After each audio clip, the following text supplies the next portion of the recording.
Amém.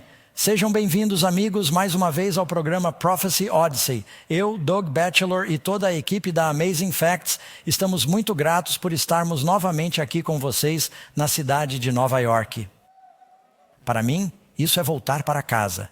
De certa forma, eu tinha 6 anos de idade quando minha mãe mudou meu irmão e eu para a cidade de Nova York.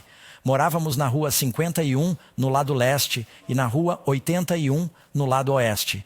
Digo a vocês que é uma educação e tanto, do outro lado da rua do Planetário Hayden, do Central Park e do Museu de História Natural. Já faz algum tempo, mas é bom estar de volta aqui com vocês novamente e para o mais importante, que é abrir a palavra de Deus. Quero dar as boas-vindas àqueles que estão se juntando a nós pela TV. Temos pessoas em todo o mundo que estão assistindo. Todos os nossos amigos que estão assistindo em 3ABN, no Hope Channel International, na Good News Network, no Roku, no YouTube e provavelmente em 20 outras maneiras pelas quais esse programa está sendo compartilhado. Na verdade, nossos amigos que estão assistindo neste momento aqui e em outros lugares, podem enviar um texto para todos. É assim que se faz algo viral e se diz: você está assistindo a Prophecy Odyssey? Está ao vivo agora, basta avisá-los. E assim vamos divulgar a palavra. Hoje à noite estudaremos um dos assuntos mais importantes relacionados à profecia da história. E se eu fosse pegar um assunto bíblico e dizer: este é o estudo de profecia que teremos esta noite, que me convenceu de que a Bíblia é um livro sobrenatural. Este é o único. E ele se baseia em um capítulo que você encontrará no livro de Daniel, capítulo 2. É claro que não se esqueça de que temos guias de estudo e você pode baixá-los no site Prophecy Odyssey. Temos guias de estudo que nos acompanham e esse programa, enquanto falo, está sendo traduzido para 16 idiomas diferentes, além do inglês. E os guias de estudo também estão na maioria desses idiomas. Você sabe, Jesus disse que o evangelho do reino irá a todo o mundo. E então, o fim virá. Agora, com nossas comunicações, acho que esta é a geração que poderá ver o clímax de toda a história com a vinda de nosso Senhor. Você pode dizer amém? E sou muito grato por podermos estar nessa cidade conhecida internacionalmente como um trampolim para compartilhar o evangelho em todos os lugares. Bem, sempre gostamos de começar com um fato surpreendente e vou pegar meu pequeno clicker aqui que nos levará a algumas dessas coisas. Desde o início até o fim da Bíblia, ouvimos falar de um reino chamado Babilônia. Agora, se vocês têm suas Bíblias no celular ou se têm uma cópia impressa da Bíblia, talvez queiram abrir o livro de Daniel, capítulo 2. Não muito longe do meio da Bíblia, Daniel, capítulo 2. Vou lhe contar um fato surpreendente sobre a Babilônia, a antiga Babilônia, e teve um grande impacto na história mundial. Era um centro de matemática terrestre, astronomia e inovação tecnológica. E os babilônios inventaram a roda para carroças e carruagens de trabalho, barcos à vela para o comércio no rio Eufrates. Eles criaram registros de escrita cuneiforme. A Babilônia também desenvolveu um sistema numérico exclusivo, baseado no calendário lunar com 360 dias, que, por sinal, é o mesmo calendário dos judeus. Anote isso mentalmente, pois um ano com 360 dias aparece mais tarde na compreensão das profecias do tempo. 30 dias em um mês é a forma como eles calculavam as unidades de medida, e é por isso que temos 60 segundos em 1 minuto, e o número 60 é tudo por meio dos cálculos babilônicos. Eles também dividiram os céus estelares em 36 constelações. Sou piloto, 360 graus em um círculo. Aí usamos isso na matemática atualmente. Eles eram excelentes matemáticos. É interessante não perder isso. O quadrado sagrado da Babilônia é composto de 6 caixas por 6 caixas, com o número 1 na caixa 1, número 2, 3, 4. Quando você soma todos esses números de 1 a 36, o resultado é 6666. A Babilônia aparece no livro do Apocalipse. E espero que você não saiba o que é uma roleta, mas você sabe que uma roleta tem 36 números. E se você somar 1 mais 2 mais 3 até 36, chega-se a 66666, que é um número muito singular. Você sabia que se somar os primeiros 6 algarismos romanos, Você sabe, os algarismos romanos e ver x e assim por diante, o resultado será 666. Portanto, isso vai entrar na profecia, mas é só para abrir seu apetite. Portanto, o zênite da história da Babilônia foi durante o reinado de alguém chamado Nabucodonosor, o segundo. E não sabemos muito, ou ouvimos muito sobre Nabucodonosor, o primeiro, mas Nabucodonosor, o segundo, era um homem extremamente inteligente e instruído, um mestre, militar e administrador, mas também podia ser brutal e impiedoso, o que é uma das razões pelas quais ele foi capaz de conquistar o medo de todos. O zênite do Império Babilônico foi de aproximadamente 612 a 539 a.C. Nabucodonosor chegou por volta de 1957 e essa foi sua primeira invasão da terra de Israel. Durante esse período, ele levou cerca de 10.000 cativos. Entre os cativos que ele levou de Babel, de Israel, de volta para a Babilônia, havia 4 jovens a propósito. Isso havia sido predito pelo profeta Isaías ao rei Ezequias. E seus filhos que saírem de você serão levados para o reino da Babilônia e feitos eunucos, e foi exatamente isso que aconteceu várias centenas de anos depois. Portanto, é apenas um pequeno mapa na tela para aqueles que estão assistindo, para que tenham uma ideia da extensão do reino da Babilônia, adicionado ao zênite, tocando as margens de 5 grandes oceanos. Agora, ao analisarmos a profecia desta noite, quero deixar algo bem claro. Falaremos sobre os principais impérios do mundo que foram preditos na profecia antes de existirem. E a razão pela qual esses impérios são destacados é que todos eles ocuparam o povo de Deus, que na época era Israel. E essa era também a encruzilhada entre 3 continentes, Europa, África e Ásia. Portanto, eles viam isso como um império mundial porque controlavam o comércio entre esses continentes. Eles eram fabulosamente ricos. Assim, no auge de seu poder, Nabucodonosor.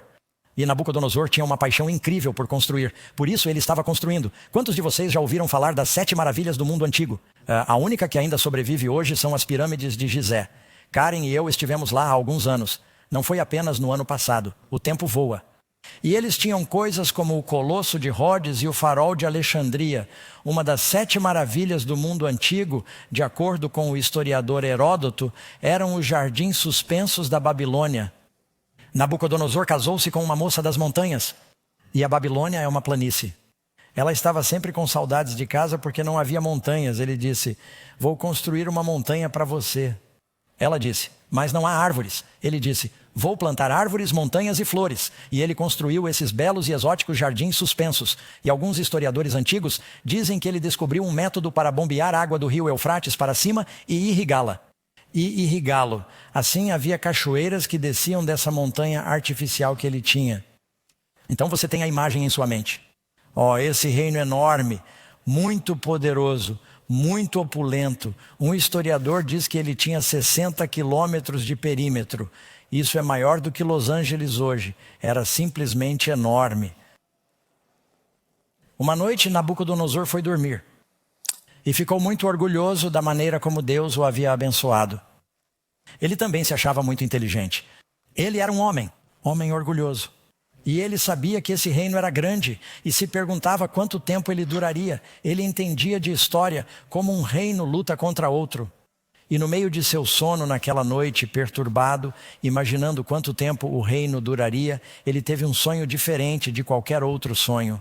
Não sei se você já teve um sonho e disse que não era um sonho normal. Foi um sonho tridimensional. Era uma visão. E ele queria entendê-la. Agora, se vocês tiverem suas Bíblias, vamos fazer uma pausa aqui e ler sobre isso. Se você for ao livro de Daniel, capítulo 2, não leremos o capítulo inteiro, mas faremos a introdução a esse sonho que Nabucodonosor teve e o que ele representava. O que isso significa? Daniel, capítulo 2. E vamos ler os primeiros versículos aqui. Versículo 1, Daniel, capítulo 2. Agora, no 2º ano do reinado de Nabucodonosor, esse não é o 2º ano em que ele estava lutando e conquistando, mas depois que seu pai morreu e ele tinha o controle total. No segundo ano do reinado de Nabucodonosor, ele teve sonhos e seu espírito ficou tão perturbado que o sono o abandonou. Então o rei deu ordem para chamar os magos, astrólogos, feiticeiros e caldeus, para que contassem ao rei os seus sonhos. Então eles vieram e se apresentaram diante do rei. Ele tinha uma grande comitiva de sábios e conselheiros, e todos eles estavam envolvidos com as artes ocultas, e alguns deles eram observadores de estrelas. Supostamente esses são os sábios, os homens espirituais. Então eles vieram e se apresentaram diante dele, e o rei disse: tive um sonho e meu espírito está ansioso para conhecer o sonho. E os caldeus falaram ao rei em aramaico: ó rei, vive para sempre. Conte o sonho a seus servos e nós lhe daremos a interpretação. Veja, eles estavam no negócio de o rei dar um sonho e eles inventavam alguma interpretação para tentar satisfazê-lo. Mas ele pensou: não, eu não sou tolo. Ele disse: quero saber o que esse sonho significa e não quero que você simplesmente invente algo. Ele disse: se vocês forem realmente sábios e estão realmente conectados com os deuses, esta é a sua chance de provar o seu valor. Quero que me digam o que eu sonho. Não só porque isso será uma boa prova, mas porque está começando a ficar confuso. Quantos de vocês já tiveram um sonho e pensaram: uau, foi vívido e meia hora depois? E sabe, seu sonho está acontecendo em um nível cerebral diferente de sua consciência. E à medida que você entra em plena consciência, é difícil acessar o sonho. E ele está dizendo: vou me lembrar quando ouvir. Mas se vocês são sábios, digam-me o que eu sonho e então saberei a interpretação. No versículo 7, eles disseram: ó rei, que o rei conte o sonho aos seus servos e nós lhe daremos a interpretação. E o rei respondeu e disse com bastante severidade: eu sei com certeza que vocês querem ganhar tempo. Você está protelando, porque como vê, minha decisão é firme. Se você não me revelar o sonho, só há um decreto para você. Você está na folha de pagamento da realeza e não tem valor. Como outros que estão na folha de pagamento da realeza em todo o mundo. Só há um decreto para você. Você concordou em falar palavras mentirosas e corruptas diante de mim até que o tempo mude. Você acha que eu vou fazer outra coisa e esquecer isso. Portanto, contem-me o sonho e eu saberei que vocês podem me dar a interpretação.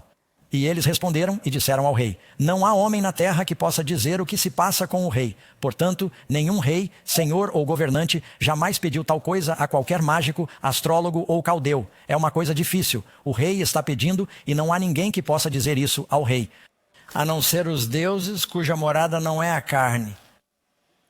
Por essa razão, o rei ficou irado e muito furioso e deu ordem para destruir todos os sábios da Babilônia. Naquela época, o rei não podia simplesmente emitir um decreto e matar todos eles. Eles tinham um processo legal e por isso escreveram um decreto para reuni-los e executá-los. Então, você entende que demorou um pouco para fazer isso, mas agora eles estarão sob um decreto de morte porque o rei é homem. Então o decreto saiu e eles começaram a matar os sábios e procuraram Daniel e seus companheiros para matá-los.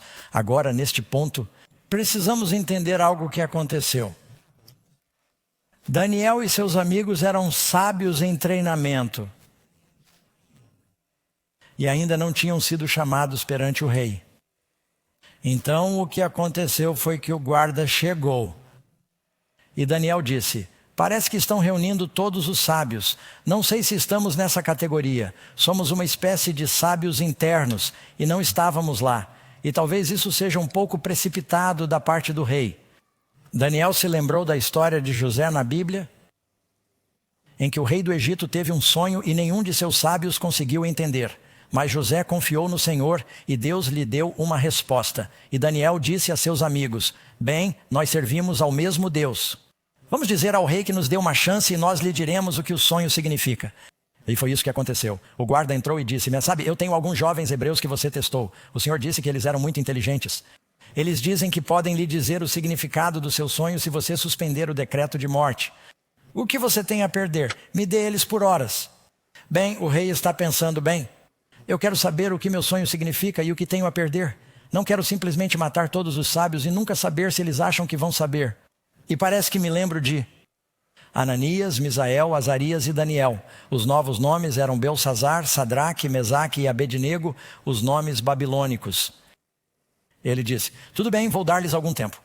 É aqui que começamos nosso estudo sobre o que era o sonho e o que significava o sonho. Quantos de vocês acham que é possível alguém saber o futuro com um simples levantar de mãos?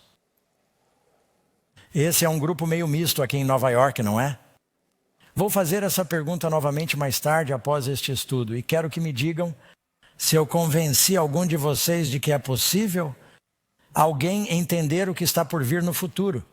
Muito bem, vamos começar nossa lição. Pergunta número 1 para aqueles que estão se juntando a nós pela primeira vez. Onde vocês estiveram?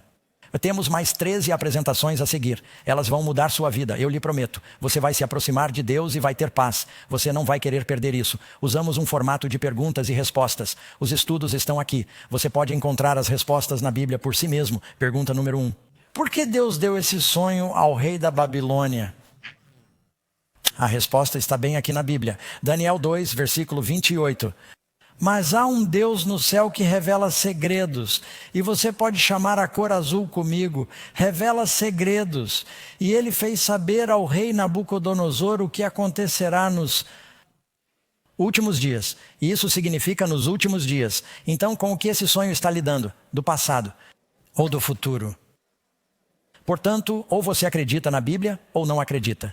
E quero que você saiba que sabemos com certeza que o livro de Daniel foi escrito centenas de anos antes de Cristo, porque estava nos manuscritos do Mar Morto. E ele é anterior aos manuscritos do Mar Morto. Muitos deles foram escritos mais de 200 anos antes de Cristo. E Daniel, toda a história judaica, eles sabem que esse livro foi escrito durante o cativeiro babilônico pelo próprio profeta. E se você não acredita nisso, basta dizer que não acredita em Jesus, porque Jesus disse que Daniel escreveu o livro de Daniel. Entendido? Portanto, esse é um livro em que você pode confiar ou não pode confiar em nada. Ele diz que está nos dizendo o que está por vir no futuro. Pergunta número 2. Quando os conselheiros do rei não conseguiram revelar e interpretar o sonho, qual foi a ordem de Nabucodonosor? Como o rei se sentiu em relação a isso? O rei deu ordem para o quê? Destruir todos os sábios da Babilônia. E você sabe, alguns desses sábios, obviamente, não eram tão sábios assim. E eles não puderam dizer ao rei qual era o sonho dele.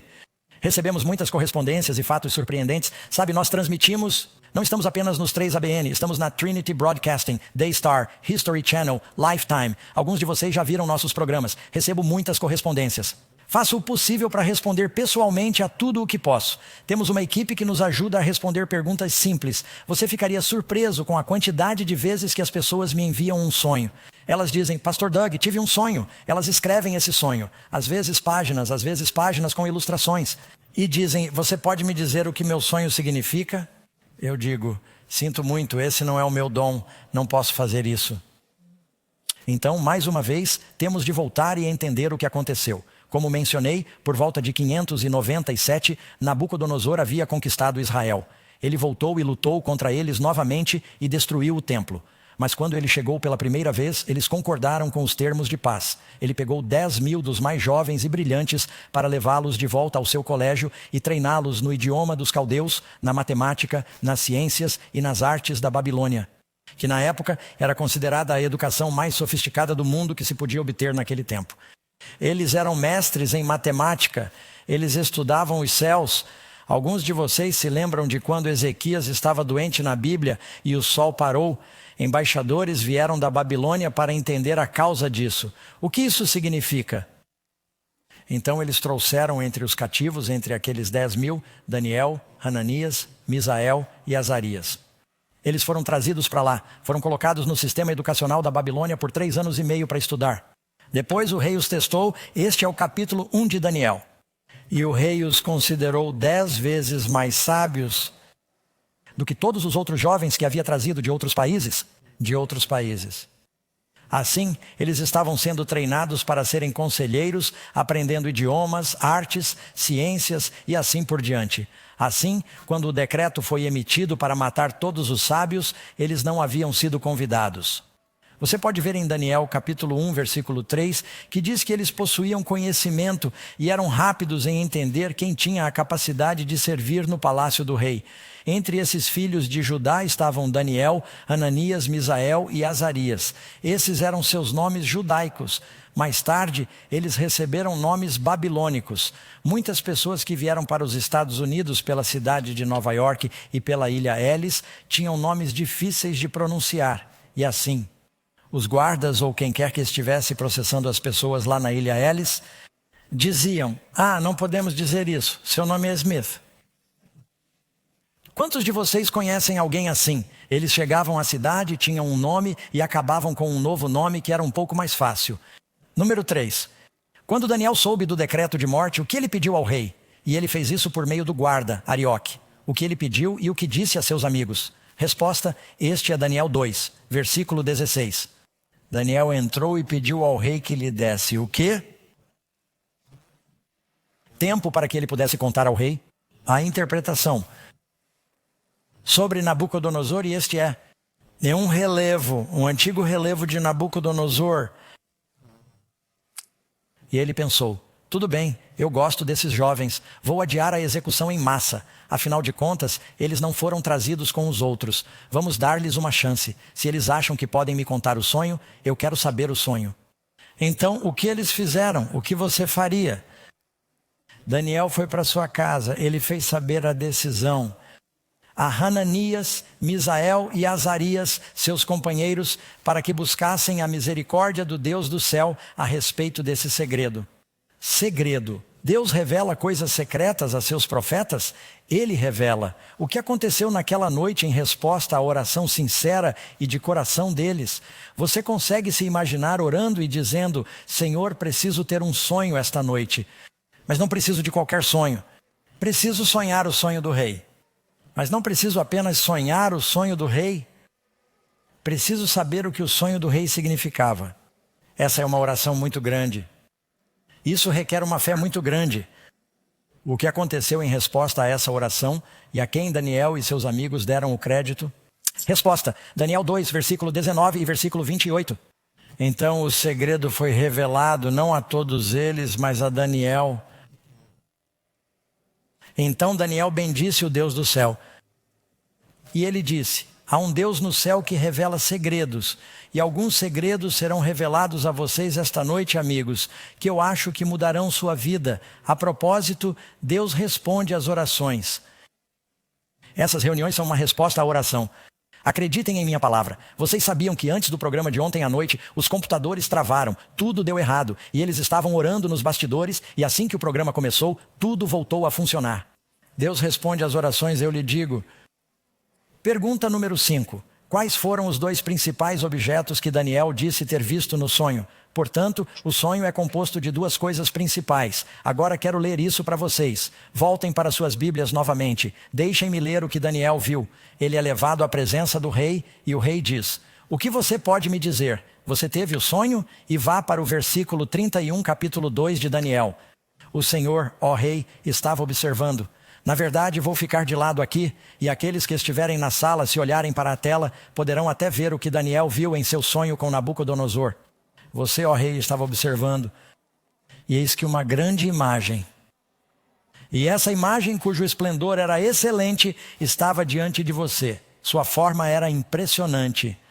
A cabeça da imagem era de ouro fino, o peito e os braços de prata, o ventre e as coxas de bronze, as pernas de ferro e os pés, em parte de ferro e em parte de barro. Vós assistíeis enquanto uma pedra era cortada sem auxílio de mãos, a qual feriu a estátua nos seus pés de ferro e de barro e os despedaçou. Então o ferro, o barro, o bronze, a prata e o ouro foram esmagados e se tornaram como a palha da eira de verão. E o vento os levou e não se achou vestígio deles. E a pedra que feriu a imagem se tornou uma grande montanha que encheu toda a terra. Aí está o sonho. Você viu a imagem, amigo? Muito bem. Talvez ela apareça novamente antes de terminarmos, pois precisaremos revisar isso. Então, voltando à nossa lição, vamos falar sobre o que é isso tudo. A Bíblia é clara se olharmos para os 10 mandamentos. Quem sabe qual é o segundo mandamento? Não farás para ti nenhuma imagem de escultura. Isso é o que você chamaria de imagem na Bíblia. Você teve um sonho com uma imagem. As imagens representam a religião falsa.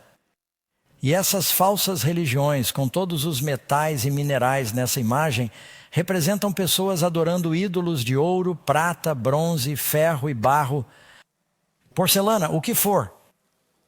as coisas do mundo que eles adoram. Religião falsa, reinos do mundo que estão em oposição ao reino de Deus, mas finalmente, no final, você tem uma pedra que foi cortada, observe, sem as mãos do homem. Sabe quando os judeus construíram seu altar, foi-lhes dito: não levante sua ferramenta sobre ele. Você a poluirá. Não se sintam tentados a começar a esculpi-la em uma estátua de vaca ou algo assim. Ele disse: peguem uma pedra bruta. Quero que ela seja uma pedra sem as mãos do homem. E ela destruirá todos os outros reinos. Ela se transformará em uma montanha e encherá toda a terra. E as montanhas na Bíblia representavam reinos. O reino de Cristo é aquela pedra cortada sem as mãos do homem. É a pedra que derrubou Golias. Amém. É a pedra, disse Jesus. Se você construir sua casa sobre esta pedra, aquele que ouve estas minhas palavras e as pratica, é um homem sábio que está construindo sobre a rocha. E a tempestade virá e a casa permanecerá de pé. Espero que estejam construindo sobre a rocha, amigos.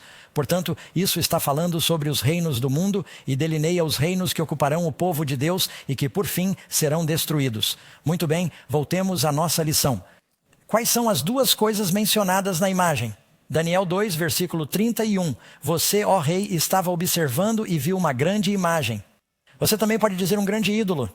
Os babilônios não tinham escassez de ídolos, nem os outros reinos que se sucederam. A outra coisa que é muito diferente, que é separada, que esmaga o ídolo. Você observou enquanto uma pedra foi cortada sem mãos. Novamente, os 10 mandamentos foram escritos em quê? Pelo dedo de Deus, não pelas mãos do homem. Portanto, observe o contraste aqui. E na imagem que você tem, e depois eles podem colocá-la de volta. Só quero revisá-la, pois vamos passar por ela. No final você tem o dourado. E depois a prata. O bronze. Temos o ferro. E então você tem o barro nos pés, e o barro é misturado com ferro. Tudo bem. Você entendeu a imagem? Muito bem. Vamos nos despedir de nosso ídolo por 1 minuto, enquanto prosseguimos com a lição.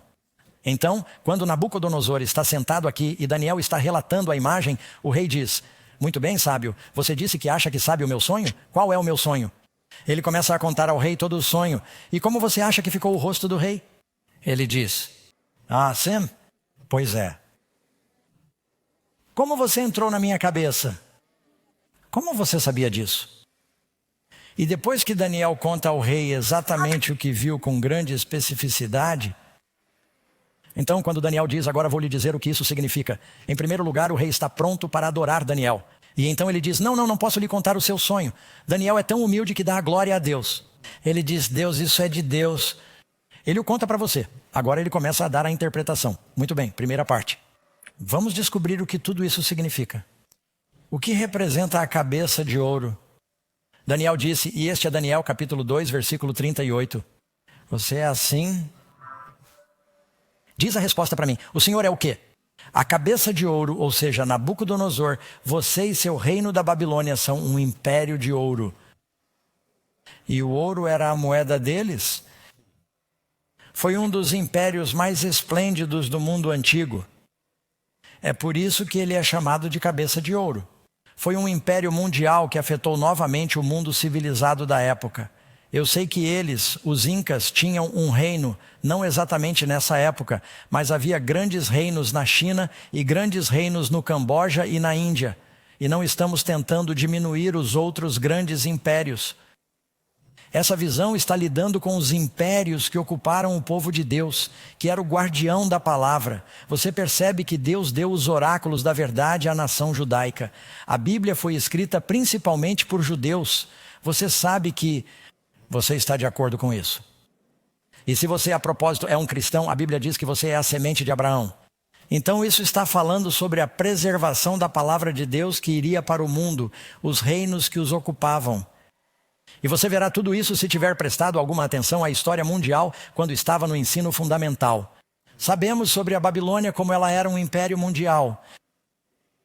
E um fato surpreendente é que os historiadores dizem que as muralhas da Babilônia tinham mais de 200 metros de altura e 50 metros de largura, o que permitia que 4 carruagens andassem lado a lado no topo das muralhas. E como eu disse, um historiador afirmou que elas tinham 15 milhas de cada lado. Eles tinham muros internos e externos. E eles achavam que nunca seriam conquistados. Mais uma vez, o mapa que fala sobre a extensão de seu domínio era enorme, controlando o comércio entre 3 continentes. Todo aquele dinheiro estava entrando. Quantos de vocês já estiveram em Dubai? Vocês já estiveram em Dubai? Eu já estive lá várias vezes. Se você nunca esteve lá, é a cidade mais rica do mundo. Talvez Singapura, Dubai, mas Dubai é diferente. Essa cidade foi construída no deserto. Eles têm um rio de dinheiro que flui para a cidade proveniente do petróleo. E já estive em quartos de hotel que tinham, não me hospedei lá, mas alguém me mostrou assentos de banheiro dourados. Não estou exagerando, eu vi isso. Quero dizer, a riqueza, os carros lá, Bergates, Lamborghinis, Maseratis por toda parte. Carros com 5 ou 6 anos de idade não podiam circular nas ruas, pois eram muito velhos. O dinheiro incrível, bem, a Babilônia era como Dubai naquela época. Um poder militar fabuloso. Isso era incrível. Você é a cabeça do ouro. Número 7. O reino da Babilônia duraria para sempre. Essa era a preocupação do rei. Enquanto dormia, ele disse: o que acontecerá com a minha posteridade? Nabucodonosor reinou por cerca de 39 anos e queria que seus filhos, seus sucessores, tivessem uma dinastia eterna. Mas Daniel disse: não, isso não vai acontecer dessa forma. A Babilônia, disse ele, iria cair. Agora você precisa saber como isso aconteceu historicamente. A Bíblia fala um pouco sobre isso, mas não com todos os detalhes. O rio Eufrates corria sob as muralhas da Babilônia. E o rio Eufrates era muito maior do que é agora.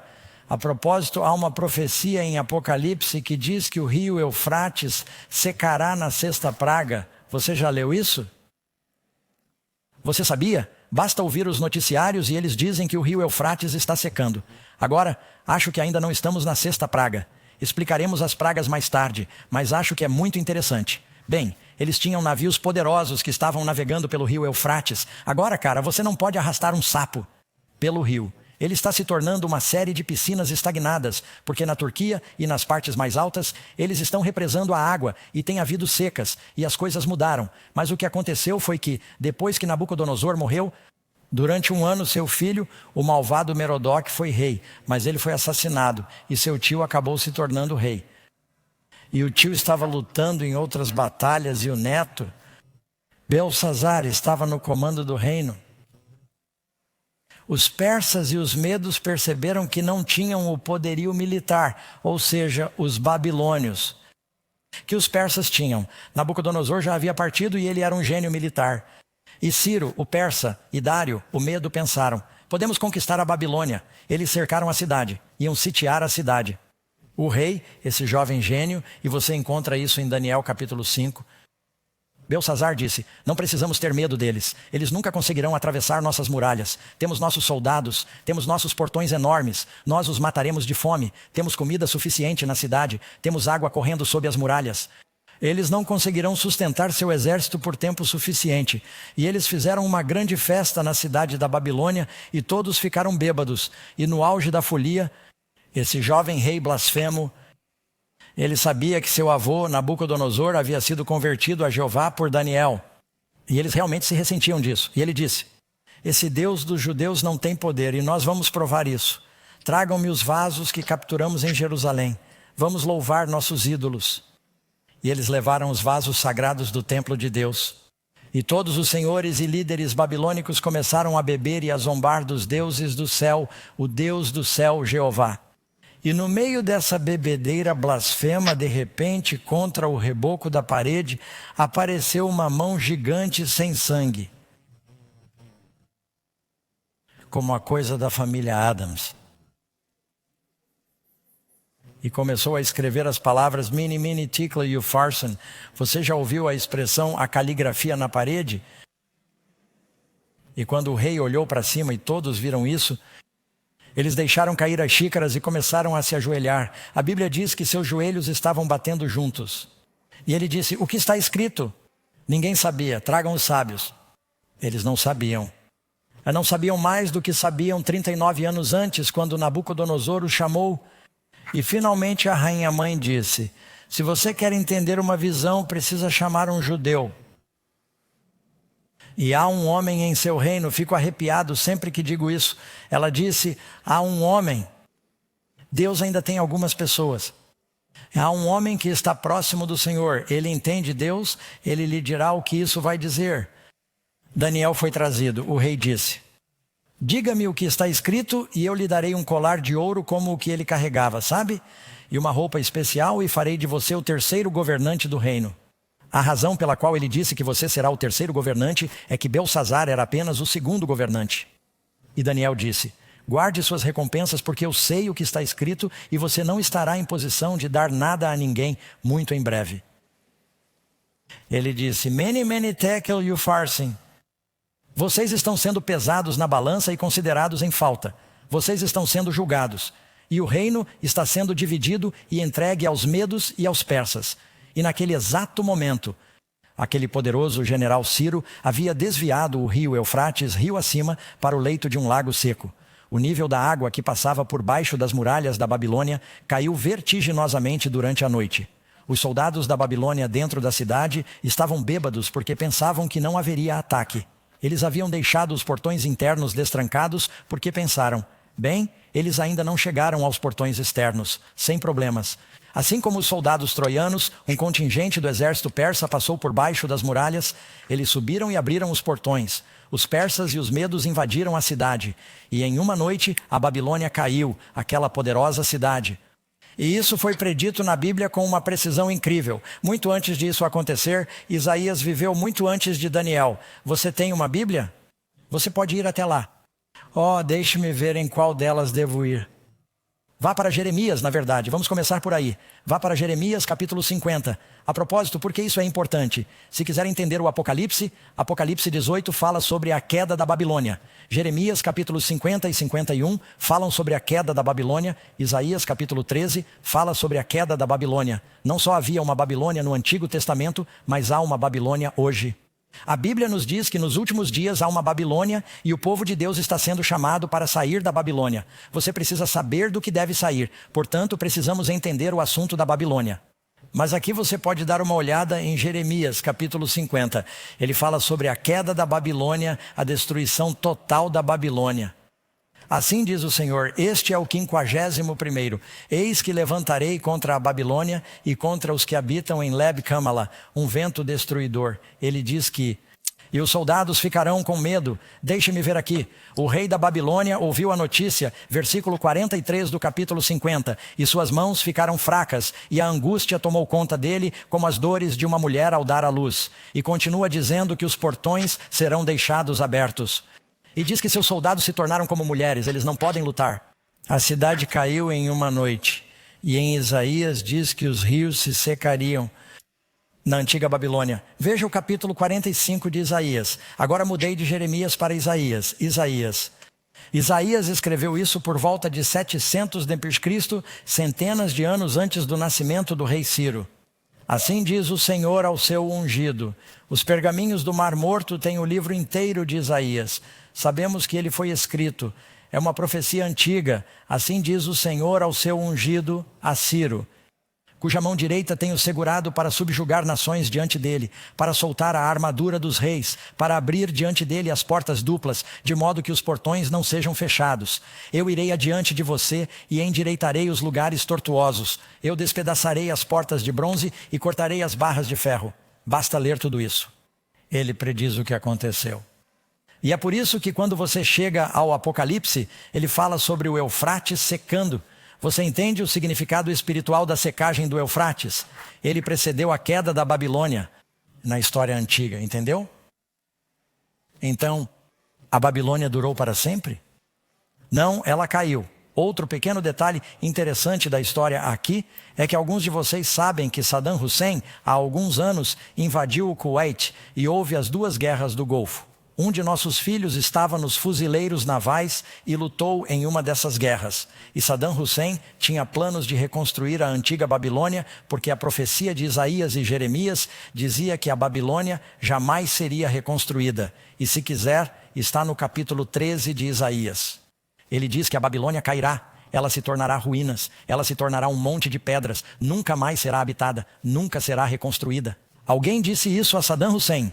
Nabucodonosor era um herói. De fato, há uma foto aqui de Saddam Hussein com Nabucodonosor atrás dele. Se você observar algumas das moedas iraquianas que ele imprimiu, ele tem o rosto dele e o rosto de Nabucodonosor. Saddam Hussein disse: eu sou a reencarnação.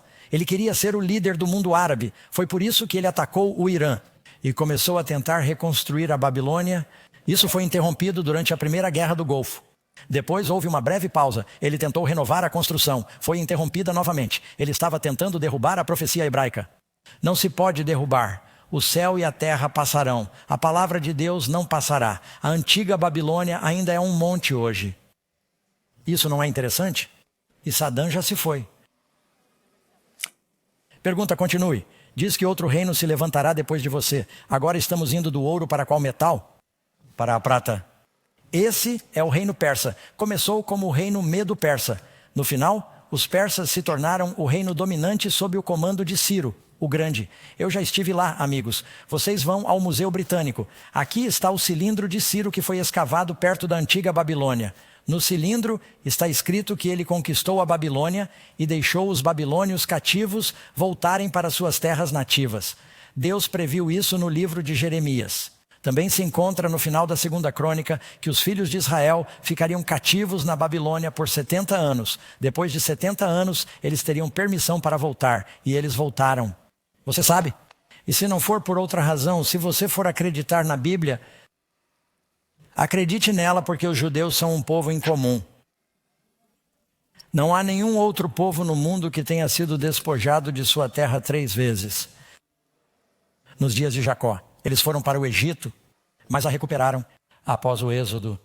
Depois foram levados para a Babilônia, mas a recuperaram durante o tempo de Ciro. Depois foram dispersos pelos romanos por 1900 anos. E eles a recuperaram e continuaram sendo um povo distinto. Todas as outras nações que foram conquistadas se casaram entre si, desapareceram e perderam sua identidade. Tente encontrar alguém que fale Comanche hoje em dia. Eles costumavam ocupar as grandes planícies. Mas Deus disse que os judeus voltariam, eles permaneceriam distintos. Isso é incrível, a profecia se torna realidade. E então sim, a prata era a principal moeda na antiga Pérsia. É um reino de prata. Aqui está a extensão da Pérsia. Ela fica maior. Você notará que os reinos estão ficando maiores, mas isso não duraria. Ele disse que vocês teriam prata, mas a prata passaria por uma transição. Número 8. Que metal representaria o reino que se seguiu a Medo-Pérsia? E outro terceiro reino de quê?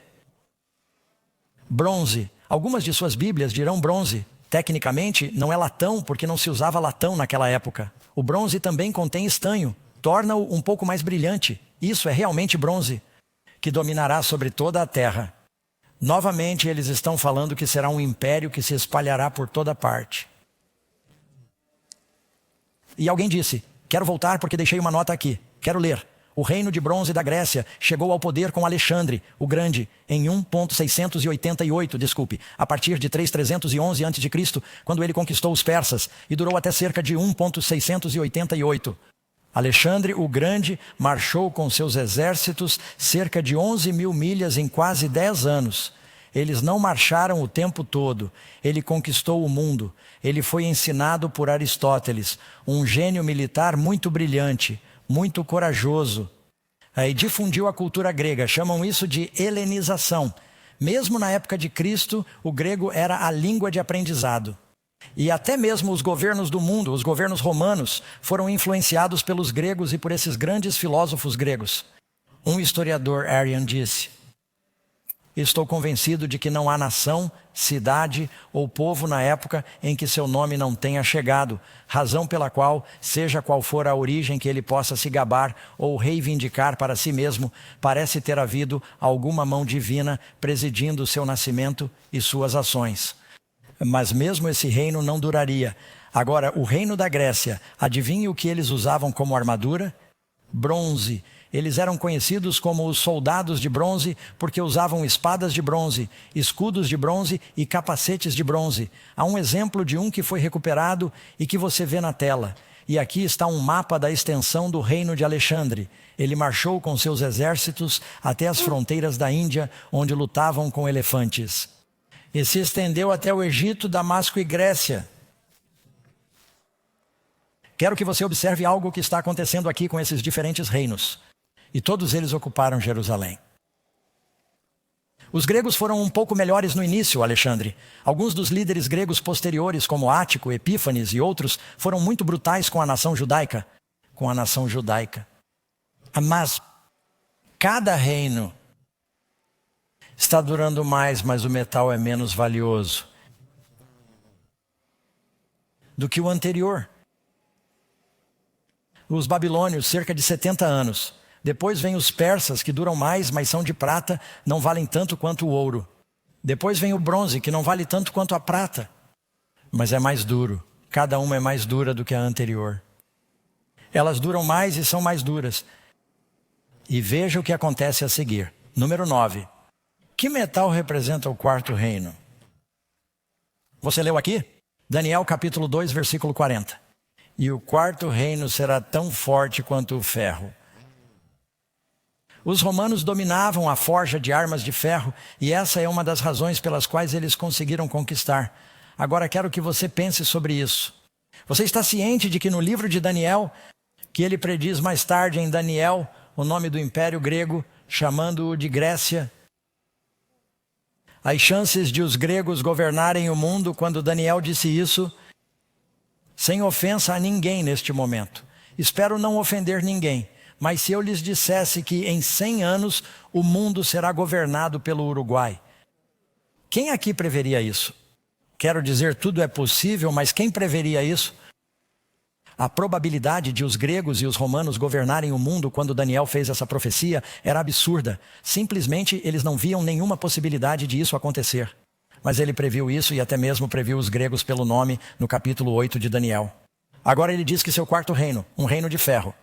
Os romanos tinham dominado o ferro. Eles estavam obtendo o ferro das forjas e das minas no norte ou no sul da Espanha. Há um lugar chamado Tarshish. A monarquia de ferro conquistou os gregos em 688 na Batalha de Arbela. E pense nisso. Com uma espada de ferro, você pode literalmente cortar uma espada de bronze em duas.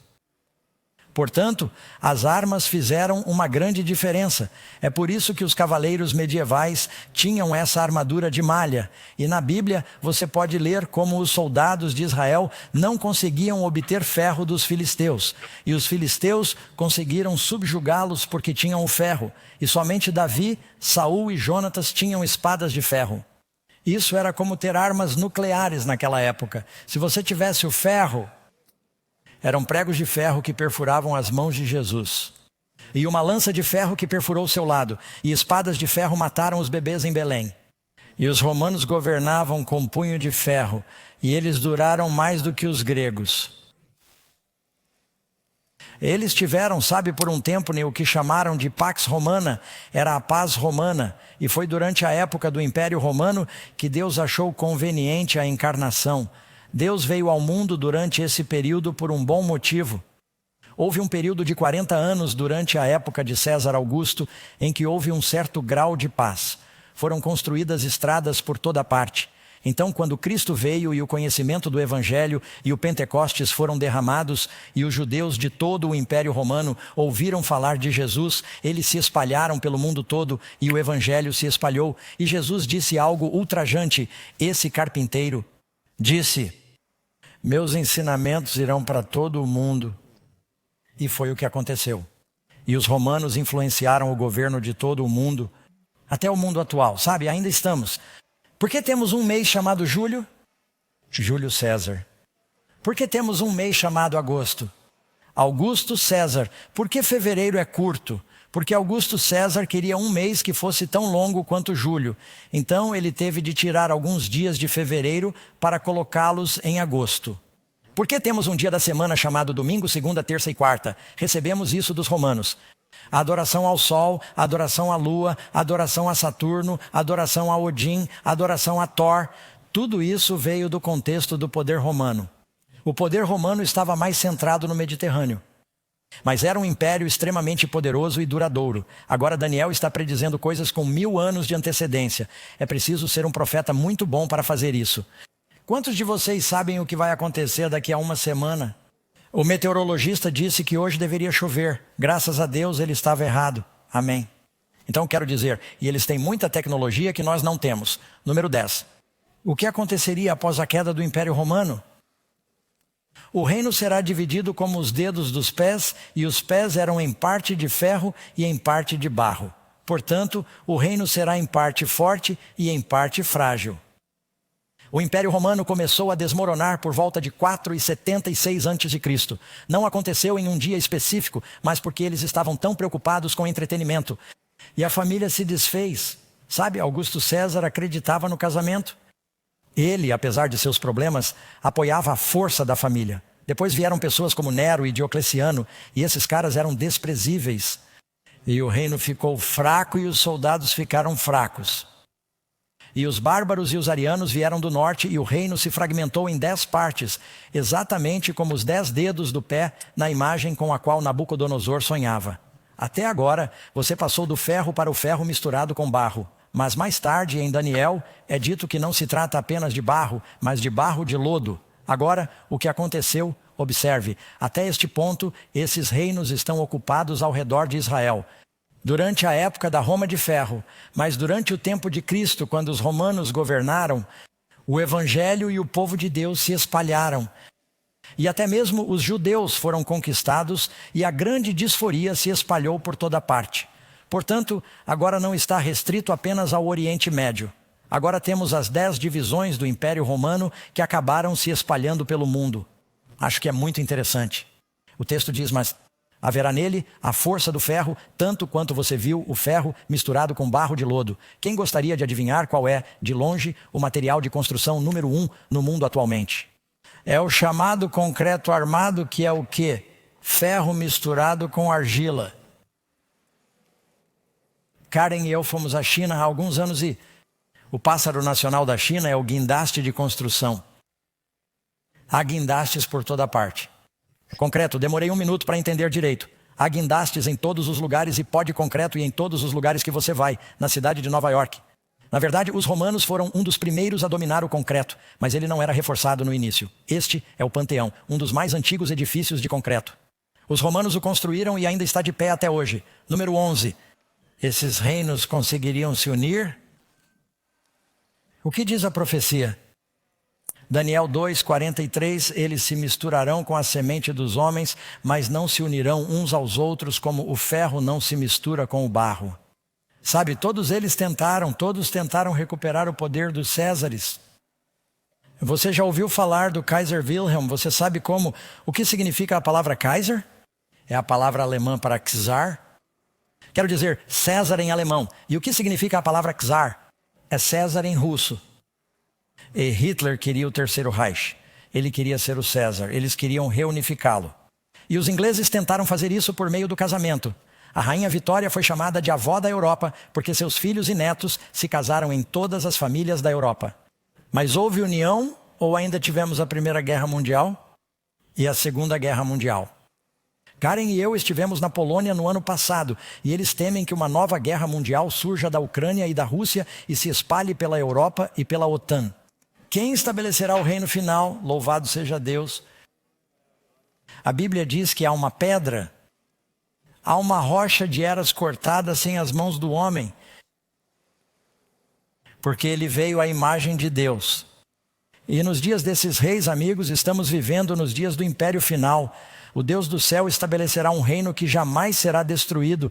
Todos os outros reinos passaram, mas há um reino que nunca será destruído. Amém. Revisão rápida. Voltem e eu quero colocá-lo no palco para que vocês o vejam novamente e digam as respostas comigo. Muito bem. Vamos ver se conseguimos trazer nossa estátua de volta para cá. Então, você tem o ouro. Que reino é o ouro? A Babilônia, seguida pela prata, que representava Medo-Pérsia de 5:39 a 3:31, seguido por qual reino? A Grécia, de 3:31 a 1:68, seguido pelo ferro de qual reino? Roma. E depois vem o ferro e o barro, que é o reino dividido das 10 nações da Europa que você tem. Os alomanos, os francos e os saxões, os borgonheses, os suevos. Vou listá-las para vocês em outra noite. E esse reino vai para o que vem a seguir. Todos esses outros reinos são destruídos porque a rocha das eras vem. Jesus está chegando como um asteroide celestial e todos os outros serão destruídos. O que a pedra faz com os outros reinos mundiais? Vocês observaram enquanto a pedra era cortada sem auxílio de mãos e atingia a imagem em seus pés de ferro e barro e os despedaçava. E a pedra que os feriu, a imagem, tornou-se uma grande montanha e encheu toda a terra. O texto diz, bem-aventurados os mansos. Qual é a resposta? Eles se cumprirão, eles encherão a terra, amigos. Quero ser um daqueles que estarão nesse reino. Vocês sabem que o reino espiritual veio quando Jesus veio? Jesus disse, o reino dos céus está próximo. O que o rei disse quando ouviu essa visão? Depois de ouvir a interpretação clara do sonho de Daniel, do sonho, Nabucodonosor disse, verdadeiramente o seu Deus é o Deus dos deuses e o Senhor dos reis, já que você poderia revelar esse segredo. Agora, quantos de vocês acham que Deus pode prever o futuro? Se tudo mais nessa visão aconteceu exatamente no tempo previsto, por que duvidaríamos que a última coisa vai acontecer? Amigos, estamos vivendo no limiar da eternidade agora. A próxima coisa é a vinda de Jesus. Karen e eu estávamos andando pela cidade hoje e ficamos um pouco confusos com os arranha-céus e a agitação das ruas. E ela perguntou, estamos indo na direção certa? Eu disse sim, estamos tentando descer até a rua 37 e estamos aqui na rua 45. E repare nisso, ela passou da 45ª para a 44ª. O que eu espero agora? 43? Então o que está por vir? 42? 41? 40? Eu esperaria eventualmente chegar à rua 37? Sam, se tudo aconteceu dentro do planejado, por que duvidaríamos que Jesus virá? A palavra de Deus é eterna, ela não falha. Quero fazer parte desse reino espiritual, para que eu possa fazer parte desse reino eterno. E vocês, amigos? Vamos orar com nossos amigos aqui antes de sairmos do ar. Mas não se esqueçam, o próximo programa será quando? Amanhã à noite é o arquivilão da profecia. Porque existe o bem e o mal no mundo, você não vai querer perder. Nós o veremos então. Deus os abençoe.